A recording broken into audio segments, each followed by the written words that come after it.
Hello, everybody. This is Brian from Breaking Down Security. Before we get started, I just wanted to make mention of a training class that our good friend Jay Beale from Guardians is going to be giving at BlackHat USA 2017. If you would like to learn more about hardening and containment of the Linux operating system, you can join his class. Early bird is available. Early bird sign up is available until May 19th. The classes will be held on July 22nd and 23rd and the 24th and 25th of July as well. So he's got two classes. They're running 2 days. Looks like you're going to learn a lot. Beginning with core system lockdown, moving to application defense, least privilege, well-confined configurations, learning defense in depth, creating jails, learning about SE Linux, AppArmor, and Linux containers, so LXC. You'll also understand mod security, intrusion prevention, protection with IPS in Apache and Nginx. So sounds like a lot of great information, like a lot of great knowledge to be gained there from Jay Beale. He's a good guy up here in Seattle, so if you're interested in that class, sign up for it. Okay, on with the show.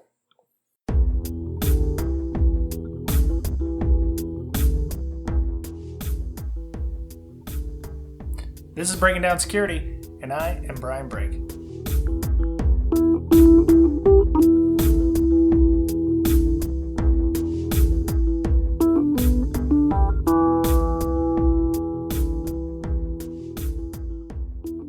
Welcome back, listener. This is Brian and Mr. Betcher for Breaking Down Security. What's up? Not much. Apparently, we're having all kinds of fun times in the kitchen in my house here. So, again, we're just lonesome duo this week. Miss Amanda, Miss Berlin is at conference speaking, the AIDE conference, which is a digital forensics conference in West Virginia, ran by, I believe, Bill Gardner. So, hopefully we'll be able to get a situation report from her when she gets back. So this week is just me and Mr. Betcher doing our thing. Wow, she's important. I know she is. And then she's going to be, keynoting at B-Sides Huntsville. I mean, I feel like, we're kind of slacking. You know what? I gave a talk at ISSA Rainier last week. Everybody wow. They were lined right out the door for everybody there. All two of them. To go out the door or to come in? Pretty much, yeah. Really, it was only two people and then a third guy who showed up late. So, yeah, that was fun. Good practice for the big conferences, right? Oh, sure. Yeah. No, those guys were great. We had a great talk with just me and those two guys, and then we talked about some of the WikiLeaks stuff and gave kind of a recap of what happened with Vault 7 and Year Zero and Marble and all those. And then talked about incident response, how to do, lessons learned from our recent incident response in my office and, some gotchas that we found and, what makes sense. So, maybe one day I'll release those slides. Maybe I'll save them and give another talk somewhere else. Yeah, maybe that's something. So, well, we are this is the farthest podcast that we've ever done. We're actually spanning the entire length of the earth. Our guest this week is Matt, who is in Australia. Welcome, Matt, to the show. Good day. Hey, Matt. So for I don't know, for secret squirrel purposes, we're not going to give Matt's entire name. He is one of our Slackers. He's on our Slack channel, which we'll talk about at the end of the show. But he reached out to us a couple months ago asking about some MFA issues or multi-factor authentication issues. And I thought it was an interesting enough talk, and we took us a little while, but we finally got all of our I's dotted and T's crossed, and finally got him on the show. So it's really great for him to be here, and we're happy he can talk to us about multi-factor authentication and some issues that he's trying to fix, or we're trying to fix with MFA. Yeah, so Matt, maybe you could tell us a little bit about yourself in generic terms that won't get you found out by your company or anybody? Yeah, no, I'm a pen tester. I've been doing it for, I don't know, like 2 years now, I guess. So fairly new to the industry from the offensive side, I guess. Before that, I was doing more defensive things. So, sort of responding to things, that sort of deal. And before that, it was a lot of sysadmin and dev and that sort of thing going on. So I guess I've been on all sides of the fence. Right. Very good. Okay. So we were talking about multi-factor auth, and so what is the problem that you're having with your multi-factor authentication? Maybe you could tell us the story about how you came to asking us the questions you had in your email. So, I'm at an organization at the moment. We've just stuck on two-factor on some of our assets, and I didn't really want to have my phone on me. It gave me the shits, I guess. I didn't really like having to go to my phone, pop open random authenticator app number 5 to then get a credential out of, which timed out almost as soon as I wanted to enter it. Like I always seem to get on the end of the minute. Mm-hmm. So then I could then log into my, some app, pull my thing down, and it logs me out like half an hour later anyway. It kind of gave me the irrits, I guess. So I ended up getting the token and sticking it on my MacBook instead. So the same machine I was using to authenticate. So then I'd pretty much just run this bash one-liner, and it would give me my little one-time token, and I'd stick it in the app and keep going. But at some point I thought, wait, hang on, this is a good idea. Like, it's something I have, and it's something I know, but they're both in the same box, which I'm entering my stuff into, and it kind of made me think, I should probably look into that. So I ended up sending out a survey to my place that I'm at, and I got not that many responses on it, but they were very varied. The questions are things like, the obvious things of, do you think this is a good idea? Do you think, do you recommend this sort of stuff to people? What are you actually preventing with this sort of stuff? And, is there a difference in running it on my phone or like another device rather than, my machine I'm using to authenticate? But yeah, again, all the responses I got were very varied. There were some people were saying, no, that's fine. If that machine gets wrecked, then you're up the creek proverbially. Oh, geez, up the proverbial creek. Mm-hmm. I guess is what I'm trying to say. Yeah. But then others were saying, hey, that's a horrific idea. What are you doing? That's a policy violation, or that's practically just a stupid idea. But then I had some responses of, I hadn't thought of that. We should probably consider this. Like, is this actually a bad idea? So then I thought, hey, I should probably hit up some guys I know or should know pretty well. Mm-hmm. So hit you guys up because I listen to your podcast a lot. I'm pretty happy to shill this podcast to everyone I meet. So, good job. Cool. So the obvious question is, you must have reached out to the security people in your office. And did you happen to find if there were any policies or something that your company was enforcing that said you must do two-factor, you must do it this way, or did you not have any kind of policy or any guidance at that time? So I think just based off the size of our organization, because we've got a fairly small sort of business unit for it, like we're sort of self-governing and that sort of thing. Mm-hmm. The guidance was, hey, we're all adults and we're all professionals. You should probably consider this. But there was no actual official guidance on how this should work. I don't think anyone considered it. Mm. I think we're all just looking at, hey, it's we're using this authenticator. I think it was just assumed that we're going to use phones, but I don't think anyone really looked into, hey, you could stick it on anything really. The implementation is pretty well known. You can stick it in anything. Okay. Here we are. Cool. So, obviously, your company decided that the MFA was needed for, you must be using it for like VPN or something, but MFA has always been trying to solve various problems with, credential theft, or sometimes you use it for password lockers, that kind of thing. What are you guys using it for in particular? We're actually just using it for like a corporate wiki and that sort of thing. So we're able to keep all our data. Mm-hmm. We don't have a VPN as such. Like, we're actually all BYOD.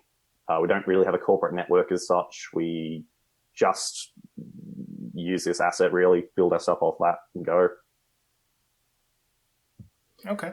Well, I know I've used RSA, I guess, soft tokens on a company before. And so they would say, like, it's something you have and something you know, right? So something you have would be your laptop, and something you know would be your password. So I can see how if your laptop were stolen, then that's okay because they don't know your password. However, if your laptop were compromised in some way, yeah, they could use two-factor authentication to remote in.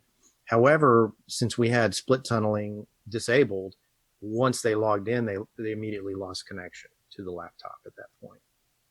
So I know that was a mitigating factor for what we had implemented then.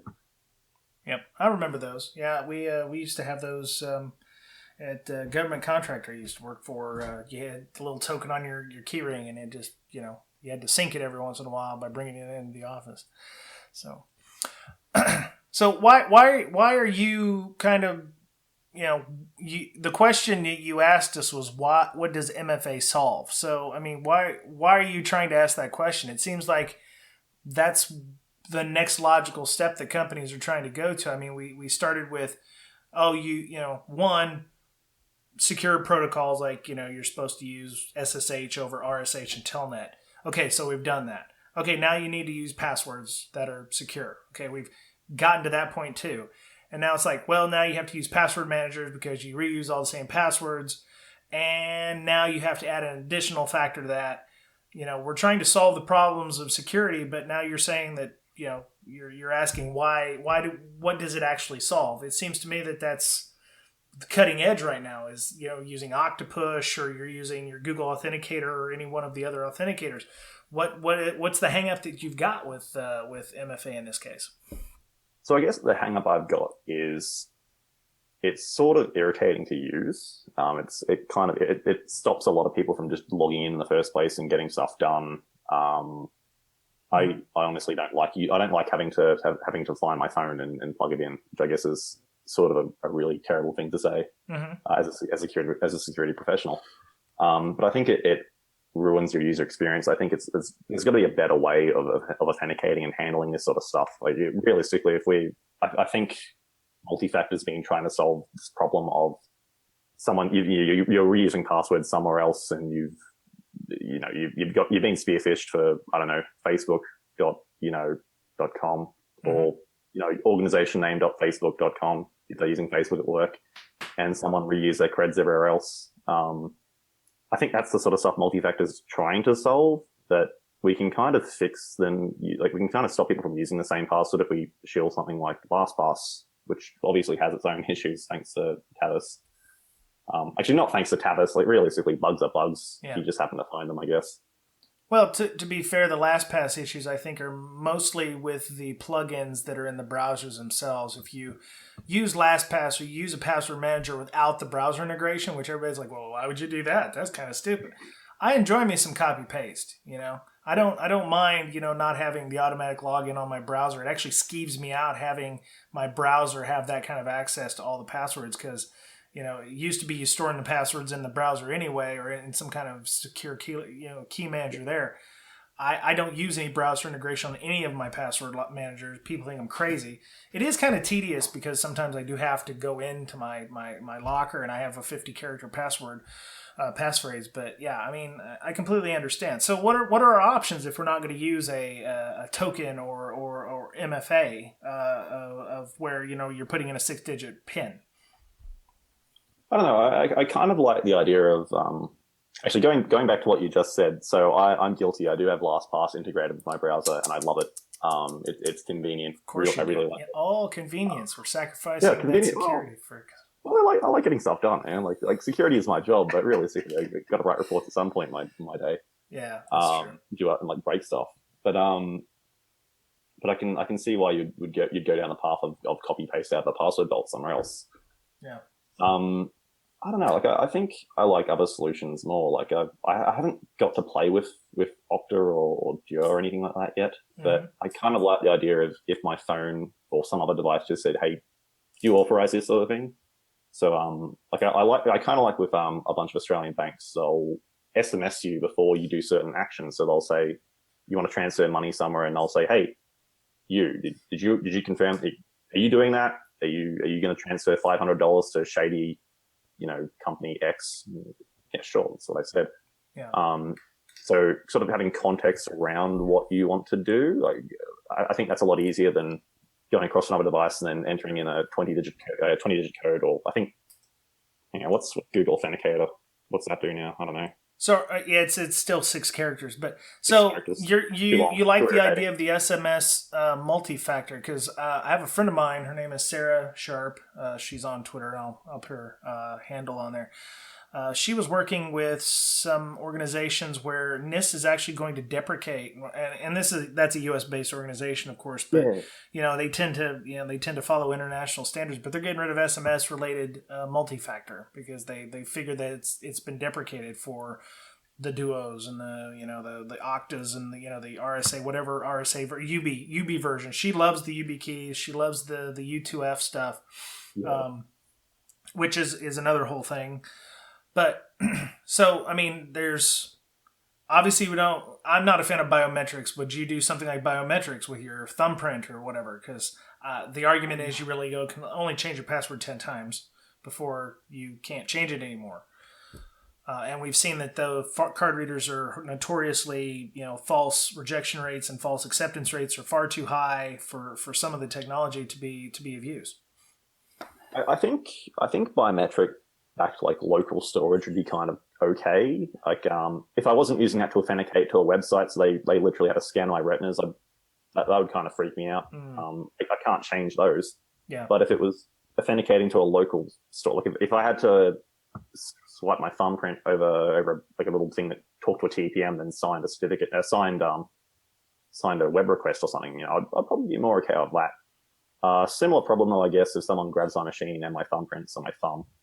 And goes off that. I guess going back to the SMS thing, so yeah, NIST are deprecating SMS basically. Like, I guess I shouldn't be trying to push SMS. What I liked about that was context. So like knowing that something's happening, and it was just like a yay or nay. Okay, so it's not a code, but it'd be like you said, are you the one who asked to transfer this money? Yeah. So some banks will just say yes, I believe. So you can just reply back yes, I believe. That's probably not great. Yeah. The particular one I'm with, they make me enter a PIN, and that kind of shits me a bit. But I think that's at least I've got the alert that something's happened. I think as a pen tester, the worst thing you can, or just an adversary in general, the worst thing you can see is you try to log into something and then it prompts you for that second factor, and it's just texted someone or it's just emailed someone or it's done something. If they get an alert out of that, you're even if they're not particularly security aware, they're gonna raise the alarm. Someone's gonna freak freak the shit. They're gonna jump. Well, not necessarily, but then they'll be like, "What the hell's going on?" So they'll be on alert at that point. From then on. Looking for other things going on and connect the dots in that sort of way. I know when I use Duo, occasionally I'd get like a double request. Do you approve this? Do you approve this?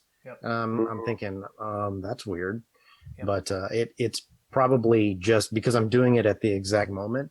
Probably just a code bug or something to that effect, or maybe it was me on the website not doing it right. Yeah, but, the one thing I've noticed, especially with two-factor systems, is I have a MacBook. I use a MacBook at work.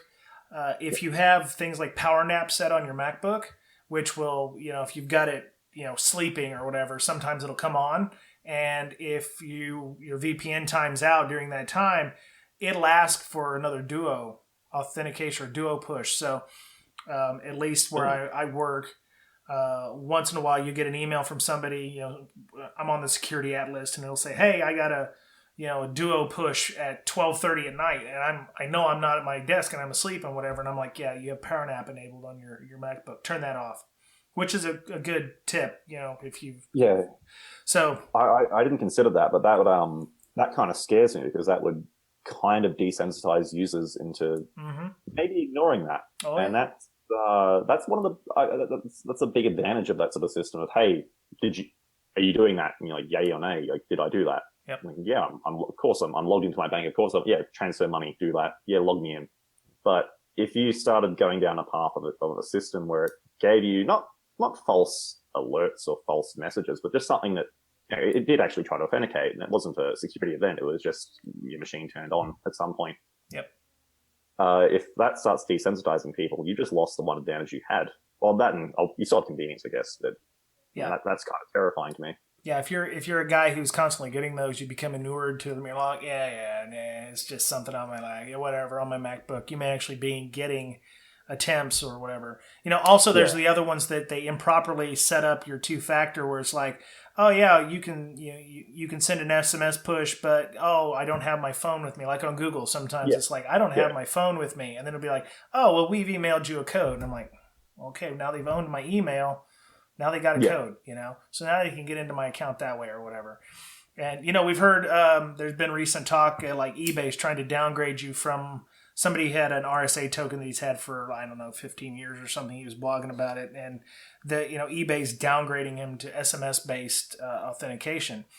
I'm not sure why they're downgrading it. I don't know if it's more cost effective or what have you. But yeah, it seems like they have to pay for every token, every login. Yeah. Like a few pennies or whatnot. Okay. So they're like, yeah, we need to not do that anymore. Yeah. So I always thought it was that it was some crazy fee per device. Like you just buy the device and that was it. Like I thought authentication was done. eBay has to pay pennies per authentication. Yeah. Sure. So you've got a few things down here. MFA, bad things happening. That you said that RSA was owned years ago, had to reissue a bunch of tokens.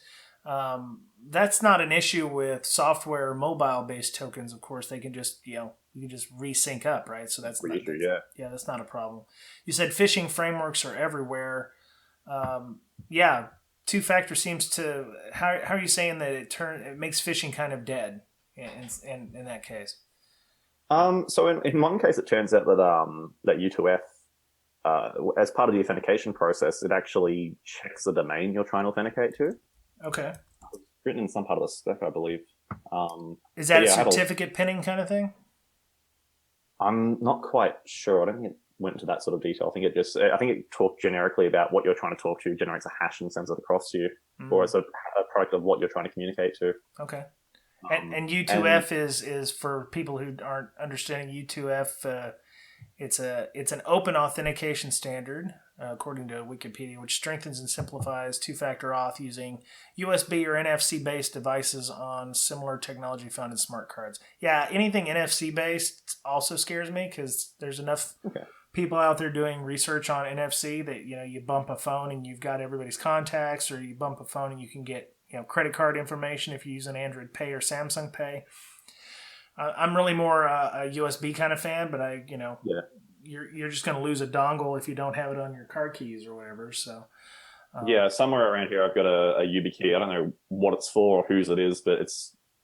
Did you find it? You lose these things. No, it's somewhere. It's just in my house one day. I think it might be my housemate's. So okay. But don't plug it in. Well, but this thing's lost, and someone's like, it's either like someone I work with, or maybe I brought a spare. But no one. If it's not mine, someone else's. I hope they've deactivated it. Yeah. But this thing's missing now. I guess if you lose your phone, it would kind of suck, and it would cost you a lot of money. But you'd know pretty quickly, and you'd get the onus is sort of on you to fix it up. If you lose a work multi-factor token, does anyone actually report it like in any reasonable amount of time? Well, technically they're supposed to, especially if it's a work token. You've pretty much got one half of the equation, probably the most important half of the equation. If somebody was to find it and go, okay, because then all they have to do is get access to your account through a password or whatever. Yeah, but now they can't VPN in to send email to tell you that they've lost it. Yep. That's true. That's true. Or maybe they're just not going to say it because they're just about to go on holidays and it's too hard. Like I don't know. Like I find that no one seems to report any of this sort of stuff, so it kind of sucks. Well, it seems like that'd be a policy issue that if you don't do that, then there's some reparations. But you said you are pretty much a startup, right? Where all the devices are basically personally owned, so you've got BYOD issues on top of that. So I think multi-factor is just one facet of the issue that you've got going on in your company. Being able to bring your work laptop.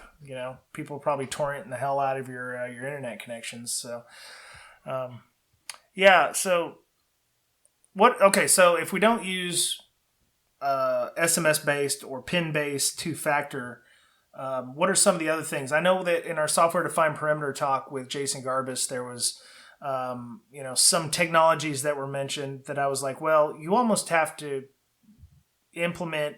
I mean, there's no way you cannot implement two-factor with this because you do port knock. The idea is you do port knocking on a device, and by doing so, you send a special token inside the packet that allows you access into the system. It seems to me you would have to have a second factor just in case, so that if somebody got a hold of your box, they wouldn't have unlimited access to your system.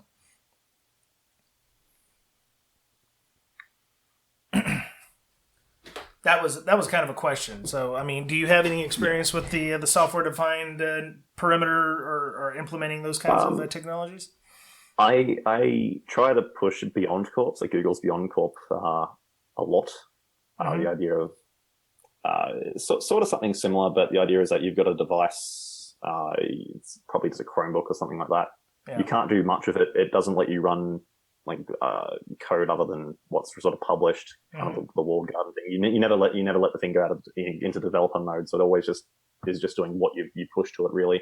Yeah. But the idea behind it is that it's a zero trust concept, or zero trust network, really. You've got your endpoint device, which your credential, so my password for me at domain.com would get me to authenticate, but my device's state, the device itself is also part of the credential. So it's patch level status, it's when's the last time it's ran AV, that sort of stuff. It's all part of the credential as well. And to sort of push that I'm actually coming from that device, it has to sign requests, or it's got a TPM on board and that sort of stuff. Right. And I think that's probably a better direction, where my device is the thing that I should probably be trusting anyway. But it sounds terrible to reply back to how do we fix multi-factor with, implement secure computing and re-engineer your network so nothing is trusting anything else. That seems sort of bad to recommend all this stuff just to fix one thing. Yeah. And most people use their mobile devices to check email, or, some of them actually use them to log into VPN anyway, which, like we were talking before the show, if you've got your MFA pin or whatever on your phone, you are losing that whole second factor, that second device, because you're able to do everything you wanted to do on your phone anyway. So, there's a lot that when you're implementing the thing, the two factor is not complete. Not a complete workable solution, or it doesn't make it's not as secure as people like to believe it is. So, do you do any pen testing with the two factor? So I've done a few gigs where they've used Google Authenticator and that sort of job, but all I end up doing is having a fake login page which just prompts them for that factor anyway, and then I just forward it on and go. So it hasn't helped anything. Congratulations, you've just implemented this thing, you've done all this work, and I'm still here. It stopped me from reusing a password that I found somewhere else. But if I'm going to just spearfish you anyway, which is probably what's going to happen in most cases, you're stuffed. What are you going to do? Yeah. Again, U2F seems to have an idea of the domain you're talking to. If it's not something it's already enrolled with or registered with, it's not going to work. So that would kind of stuff me. But actually, it would definitely stuff me. I'm not quite sure what I'd do in that case. Maybe I have to try and get someone to disable it or something. But that's a lot better of a situation for a client or just as a network defender. That is a way better situation to be in. Of wait, how are they actually going to get past that? Versus I'm just going to set up someone's just going to set up a crappy page on something that looks like your domain.com. Yeah. Yeah, and at that point, it's you're using CSRF. If you say here, put your password in and put your PIN in. By doing so, you can use CSRF to log into whatever that is. So you've already captured both the PIN and the password. So two-factor goes out the door if you're phishing somebody. Yeah, so the stuff like Citrix, what I'll end up doing is I'll just let it log in, do its thing, and I'll just grab the session cookie and then just forward it onto myself, and then grab their session and go. Right. Wow. So, cool. Two-factor hasn't helped you. Yeah. Well, don't click on those links, boys and girls. right? It's easy. Look, what you work at a place where you're killing me. You're like, that sounds great. Oh yeah, we just don't click on links. Like, we want people to get their jobs done. Like the amount of random stuff you're going to get throughout the day of HR actually asking you to do something. Like if you replied back to every one of those, if this was spearfishing, I'm not doing that, you'd get fired pretty quickly, and it would really suck. True. Yep. Plus, people get mad if you ever run phishing campaigns against them because then they feel like they're on the defensive anyway, and they're about to get put on the wall of sheep or whatever for clicking on the link or whatever. So it's in the engagements you did, it was fairly easy to get access with the session token and get in. Yeah, so you just set up a fake website because you're just going to ask them for a multi-factor token anyway, and it's just going to go. So with something like Okta, I guess it would make it slightly more irritating. Where actually, no, then again, I guess they're gonna hit my app. I'm going to forward it on. It's going to correctly ask them to authenticate, and I'm just going to go from there anyway. Yeah, I guess it doesn't solve it either. Yeah. Okay, so you've done this. You've got the code. You got the token and everything. What do you tell companies when you do this kind of stuff? Obviously you're going to be throwing this grenade at them that hey, the fancy $150,000 MFA project is completely useless because I can do this, and I'm not even a bad guy. What do you tell them how to fix it? I think it's when I see people that actually are trying with that sort of stuff, it's a lot better than the places that haven't. So when they're not doing it at all, that's when I start laughing and thinking, come on, guys, like you actually need a budget to fix this. Like someone's made the wrong decision. When I do this to a place that has had it on, it feels bad because they're doing the right thing. They're implementing, standard, industry standard, best practices and that sort of stuff. But it hasn't helped them. And you think, well, you've mitigated password reuse and that sort of stuff, but you haven't stopped someone from, you haven't stopped a target attack. And I guess some people find that comforting that, it's a very targeted attack, but it's not, it's just spear phishing. One place I got back with and said, hey, perhaps we need to look into a solution where this isn't a thing. Perhaps you need to start pushing beyond corp. And that felt really weird as well to do that sort of thing. I don't know if there's a good answer for this yet, other than fix these other problems first, which again, it feels awful, but if it's not going to work, it's not going to work. Yeah. I've read a lot of white papers on Beyond Corp, and I've read, actually talked to some people at Google who use that stuff. Beyond Corp and Zero Trust Network seem to be, I don't know, very mature company kind of stuff where you have to have all of the basic stuff done before you decide you want to go to this, because this is big league stuff where one mistake can really screw your pooch. Yeah. So you don't want to be, just implement, hey, let's just Monday morning, let's just start, blowing things up and doing zero trust. I mean, you can't just do it overnight. It's very expensive. And if you're, it's got to be planned to the letter before you be able to implement it properly. Yeah, no, it's crazy to come back with a response of re-engineer your entire network. Oh yeah, by the way, Google are doing it right. Yeah. Be like Google, and that's a problem. That's a lot to say to someone. It's a lot to put into a place. But realistically, if you're looking at a concept like Beyond Corp, I think the idea is the devices, you get whitelisting for free. Everything's a web app. Yeah. Nothing else really runs. The device has to authenticate it as well, and that. Now it comes down to if you can't get code to run on the device, and you can't get and you can't really get the user to do anything weird, then you're kind of in a good state. But if everything's a web app, then web app controls actually start mattering a lot more. Like CSRF, cross-site scripting, that sort of stuff is crazy. It will actually ruin things. Yep. But if it comes down to you can't get this device to run anything weird, and your web apps are sort of sane, it comes down to someone's going to steal your device and rob a hose or dude to get a password out of them. And that's probably a lot better of a case than we're in at the moment. Yeah. So, Mr. Betcher, did your company uses two-factor or multi-factor, right? Right. Do you use just straight up like Duo or Okta or whatever for that? No, it's something like a Citrix or a RSA type solution. Right. Yep. Okay. So do you ever get called in to help, re-architect? Did you get called in to re-architect that, or was it already there when you got there? It was already there. So I guess the software is installed on the device itself, right? Oh, okay. Oh, yeah. I mean, yeah. I've always been a fan of like things like certificate pinning for websites, to go beyond HTTPS, where you have that second factor where you prove that, yes, I am an employee of company X, instead of just some guy, let me in.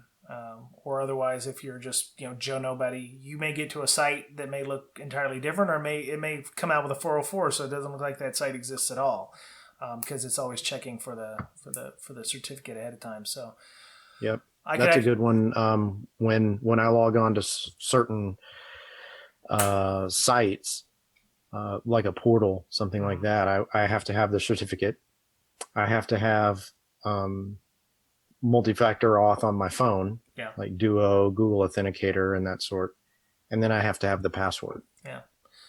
So yeah, that pretty much covers it, right? Yeah. I mean, would you use that over a passwordless system? Because it seems like that'd be a nice passwordless system. Just having, like with the Beyond Corp, just having the token that you push. If that's not on the box and it's not transferable, that's the important thing. It can't be transferable off the box. It has to be kind of immutable. That it can just be read only. The user, even as local admin, can't access it or can't move it to, say, his local iPod or whatever. It seems to me that those would be that would be the best way to do it. And then all you need to do is have some kind of push or something where you've got a token and you have a second factor, or you have I don't know. I feel like there needs to be a second factor regardless, even if you're still using certificate on the box. Yeah, I think we couldn't. It seems weird to say let's get rid of passwords. Yeah. But at the same time, if we can make them less valuable as part of the overall authentication scheme, it's probably a better idea. Yeah. Like certificates on the boxes, like you're just talking about making local admins not being able to pull things out of certificates out of a box, for example.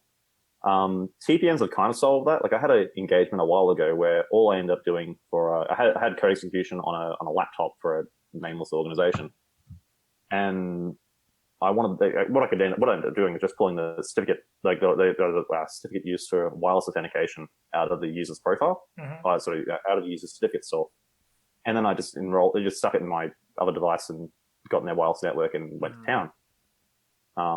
So TPMs have kind of solved that. But if it asked me for more authentication, I might have been in a lot more trouble. Yeah. I guess NAC and that sort of other stuff would be important and that sort of thing. And I guess Beyond Corp is kind of like NAC on steroids. It's sort of the same sort of thing as a software-defined perimeter, where it's more than just one thing letting you authenticate. It's a lot of little things. Yeah. I'm almost imagining like like a separate security store that when a user logs in, the certificate is not accessible by them. So, like the server goes, okay, I need to find user blah, but user blah is not user Bob. So they're looking at user blah's certificate store for user Bob, kind of like a surrogate, if you will. And so user blah exists on the box. That's good. That means it passes that check. But the local user, like myself, can't access anything in user blah. It's like it just exists there on the box, and it's not logged in. You can't log into it. It's part of the initial install. It's like in a protected environment on the box, maybe like a Veracrypt or TrueCrypt kind of a container that can only be accessed by the device that you're wanting to connect to. It unlocks the Veracrypt with like some ginormous, value or password, and can extract the certificate that way. That way, Bob doesn't see anything going on, and all he knows is that he's good to go, and he can log in without a password. That seems like that'd be the most secure option, where the box you're connecting to is the one doing the authenticating back to you. It's reverse authentication in this case. Patent pending, by the way. I don't know if that's actually a thing, if anybody's implementing that, but patent pending, I thought of it, Because I've never actually heard of any authentication mechanism like that where you're not authenticating, the box you're connecting to is authenticating back to you, kind of like a reverse tunnel. So, I don't know. So like, it kind of. I'm no expert on it, but yeah, this podcast is recorded. There you go, Break. Sweet. I'm gonna retire on a beach with like umbrella drinks. $1 million idea, baby. Well, don't laugh at that, people. It's not funny. So, all right. Well, I don't know. Is there any other thoughts or suggestions or anything before we go about how we can solve this issue, or other issues that we have with MFA that we haven't talked about or need to solve? I think MFA is going to be around for a long time. I mean, according to recent RSA conference, if it ain't threat intelligence, it's authentication mechanisms or whatever. So, yeah. Well, just remember what you're trying to protect, what kind of data you have, how valuable it is, and weigh all your, what type of risk is it, and all that stuff when you're deciding on how people are going to authenticate to that system, right? If you house all the retinal scans for all of the, eye doctors in the country, right? It's probably pretty valuable. Yep. You think? Yep. So, it needs to be something that's pretty stout. Cool. Very cool. So, Matt, how about you? No, I can't really think of anything else at the moment now. Okay.